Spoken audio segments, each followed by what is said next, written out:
One night, Corabelle's peaceful routine is shattered when a mysterious woman appears at her door.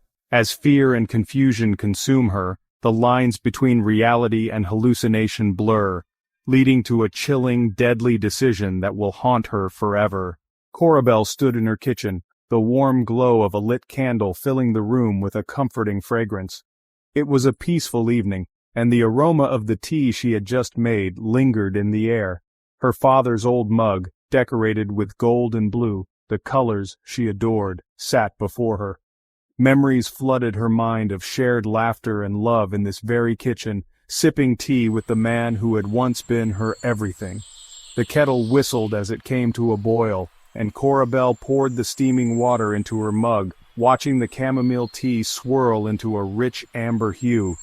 Just as she took a sip, savoring the warmth, a sudden thunderous knock on the door shattered the tranquility.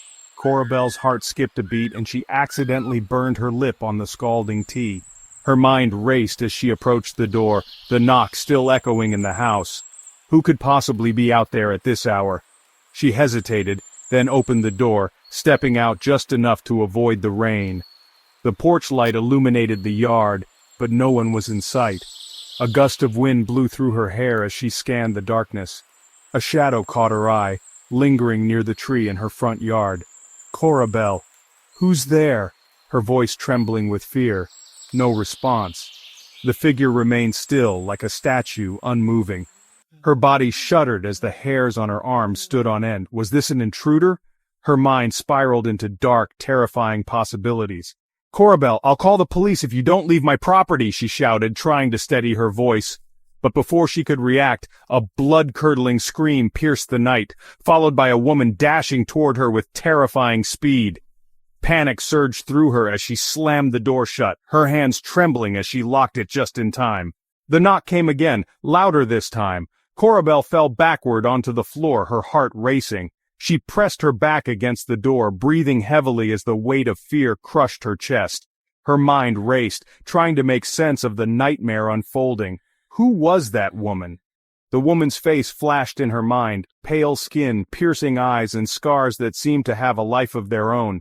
Frantically, she grabbed a kitchen knife and with shaky hands, unlocked the door to confront whatever waited outside. But as she stepped out, the yard was empty. No one was there. The woman had vanished without a trace. Confused and on edge, Corabelle closed the door and tried to calm herself. Maybe it was just her imagination, she thought. But as she prepared a new cup of tea, the unsettling image of the woman's face continued to haunt her. She tried to distract herself by watching TV, but even the cheerful cartoons on the screen couldn't erase the fear that lingered in the back of her mind. The next morning the sunlight streamed through her windows, a gentle reminder that a new day had begun. She hoped the terrors of the night before were just a figment of her imagination, a product of her grief over losing her father. But as she moved through her morning routine, strange things began to happen. While in the shower the lights flickered. She brushed it off as nothing until she heard it, the sound of children's laughter echoing through the bathroom. Her heart pounded in her chest as she peeked from behind the shower curtain, but there was no one there. The sound continued, chilling her to the core. Could it be the same woman from last night? Or was something darker at play? After she finished her shower, Corabelle noticed her bathroom door was ajar. She was certain she had closed it. An unsettling feeling washed over her as she walked through the house, still wrapped in a towel. She searched every room but found nothing. No one was there. But the sense of dread never left her. It wasn't until later that day, when Corabelle was on her way to visit her boyfriend Sebastian, that the terror escalated. At a traffic light she saw her, standing by the passenger door, staring at her with those same cold eyes. Before she could react, the woman screamed, pounding on the window with force that rattled the car. Panic overtook Corabelle as she floored the gas, desperately speeding away. When she arrived at Sebastian's house, she was still shaken.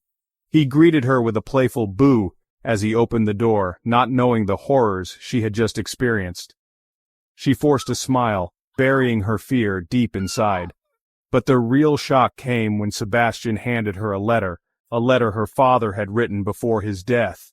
Her father's last message to her was cryptic, warning of a curse that plagued their family. The curse could only be broken if she killed someone she loved. The words seemed impossible, but as Corabelle read them aloud, the room grew colder.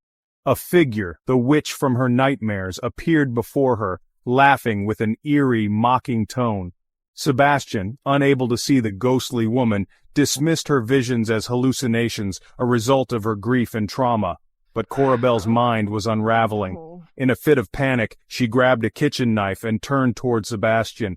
Without thinking, she plunged it into his throat. Blood poured from his wound as he gasped for air, but Corabelle didn't stop. She couldn't stop. In that moment, the curse claimed him, just as her father had warned. Realization hit her like a tidal wave. Sebastian was dead, and the woman, the witch, was never real. It was all a product of her fragile mind, twisted by grief and loss. The letter? It was just her prescription. She had been living in a nightmare all along. With trembling hands, Corabelle dragged Sebastian's lifeless body outside, setting it ablaze in his backyard, the flames consuming everything. As the fire roared to life, she burned his photos, his memories, everything that tied her to the life she once knew. She was free, but the emptiness left by his death consumed her. But deep inside, a new horror took root. The curse was never broken. The darkness would always be with her. And Corabelle was left to question, was she truly free, or had the curse claimed her soul for good?